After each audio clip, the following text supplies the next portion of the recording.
আমি তো পাগল হয়ে গেছি রে মা। রাস্তায় লোকজন আমারে খালি মারে, জানে জানে লাইট থাক।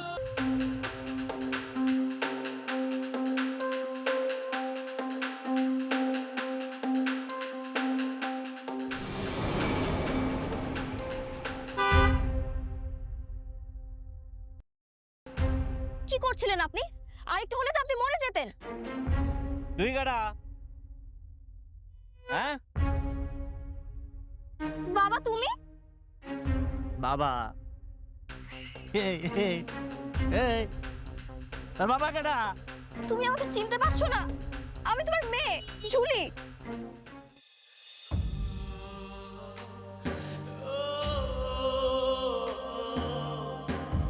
জুলি আমার মাইয়া? হ্যাঁ আমার মাইয়া জুলি তুই? আমার মাইয়া জুলি?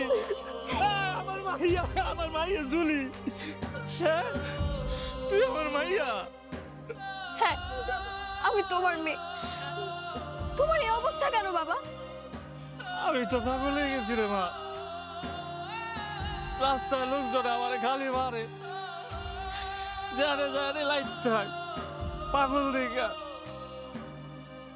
আমি তোর মারে করে কত কষ্ট দিছি।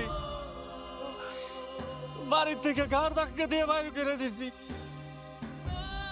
আর আমি দেখ নিঃস্ব হয়ে গেছি গা। আমার কিচ্ছু নাই। একটা গাল লাগিয়ে রে বিশ্বাস করা বাড়িতে জায়গা দিয়েছিলাম। আমার সব কিছু লেখা হয়ে গেছে গা। কিচ্ছু নাই, আমার কিচ্ছু নাই, সব হয়ে গেছে গা। এক কষ্টে তোর দাদিটা মরে গেছে গা। আবার আমার থেকে বের করে দিছে। আমার আর কিচ্ছু নাই রে মা, আমার আর কিচ্ছু নাই। আমি নিঃস্ব হয়ে গেছি গা। আমি আর রাস্তায় পাগলের মতো ঘুরি, খালি পাগলের মতো ঘুরি। তুমি আমার সাথে চলো বাবা। তুই যাবো তোর লোকে? চলো বাবা আমার সাথে চলো।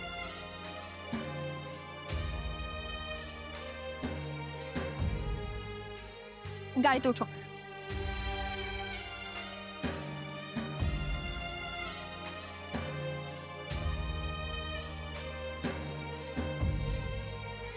আসো। তুমি আমার কইলে দিতে মা?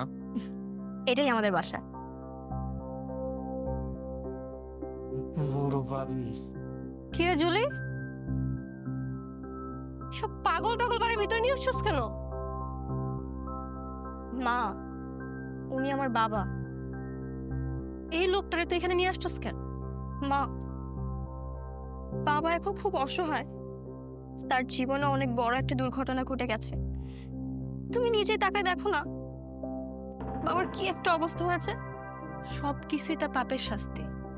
আমার সাথে তোদের সাথে পশুর মতন আচরণ করছে। তার বাড়িতে আমাদের জায়গা হয় নাই, ঘাট ধাক্কা দিয়ে আম করে বাইর করে দিছে। এই লোকটারে কেন আমার বাড়িতে আনছিস? চলে যেতে বল এখনই। মা বাবা কোথায় যাবে?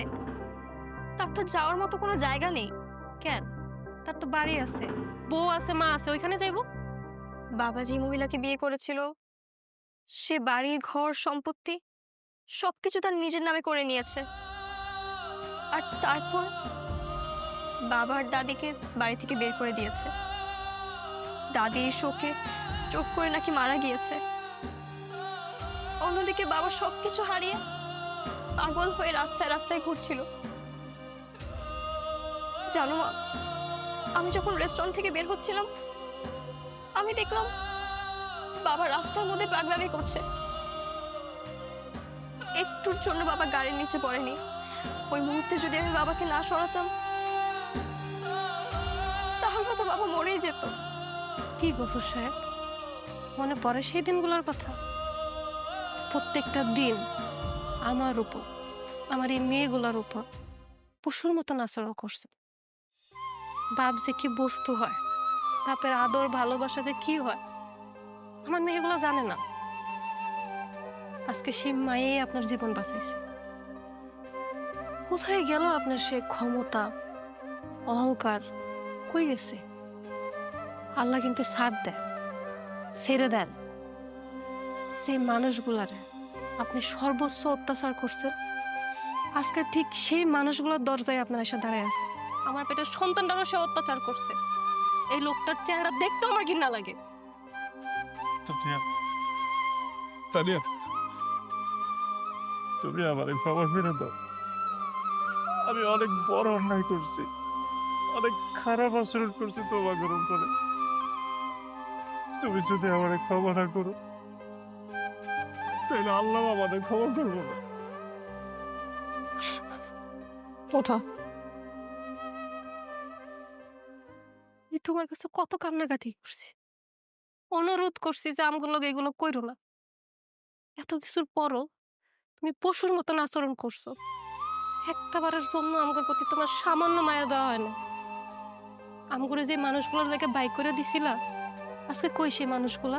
এই ছোট ছোট মাইয়াগুলো নিয়ে আমি ঢাকা আসছি। অনেক কষ্ট করে আমি গার্মেন্টসে চাকরি করছি। গার্মেন্টসের মালিকটা ভালো ছিল, তার কোনো মেয়ে ছিল না। সে আমারে নিজের মায়ের জায়গায় রাখছে, আমারে আমারে সাহায্য করছে। তার সাহায্যতে আজকে আমার টাকা পয়সা বাড়ি গাড়ি সব হইছে। আমার 4টা বাচ্চারা আমি মানুষের মতন মানুষ করতেছি।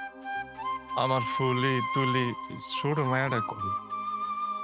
এদের টিচার আসছে, উপরে পড়তেছে। তানিয়া, আমি জানি আমি ক্ষমার অযোগ্য। আমি যে অত্যাচার তোমার লোকে করছি, কোন মানুষ এরকম অত্যাচার করতে পারে কিনা আমি জানি না। আমি জানি না আজ অনেক ক্ষমার যোগ্য কিনা। তুমি যদি আমার ক্ষমা করো, দয়া করে তোমার কাছে ঠাই দাও, তাইলে হয়তো আমি বাইসা থাকি। আর যদি আমার দয়া করে থাকতে না দাও, আমারও ঘাট ধাক্কা দিয়ে বাইর করে দাও, আমি আর আমার এই জীবন রাখুন না। আমি নিজের জীবন দিয়ে ফেলাবো। মা, বাবা তো তার ভুল বুঝতে পেরেছে, তুমি প্লিজ তাকে আর দূরে সরিয়ে দিও না। ছোটবেলা থেকে আমরা আমাদের বাবার আদর থেকে বঞ্চিত হয়েছি। আমরা একেবারে আমাদের বাবাকে আর হারাতে চাই না। তুমি প্লিজ বাবাকে ক্ষমা করে দাও। মাফ করতে পারি, কিন্তু একটা শর্ত আছে আমার। কি শর্ত? আমার কও, আমি তো সব শর্ত মানতে রাজি আছি। তুই আগে এই লোকটাকে সেলুনে নিয়ে যা, পাগল থেকে মানুষ বানিয়ে নিয়ে আস। হ্যাঁ মা, আমি বাবাকে নিয়ে গিয়ে একদম হিরো বানিয়ে নিয়ে আসবো। ও হ্যাঁ, একটা মিনিট। এই যে তোমাদের দুজনকে আমি মিলিয়ে নিলাম। এরপর থেকে তোমরা আর কখনো ঝগড়াঝাটি করতে পারবে না। এতদিন আমি আমার বাবাকে ছাড়া ছিলাম, এখন থেকে আমি আর একটা দিনও আমার বাবা আর মাকে ছাড়া থাকতে পারবো না।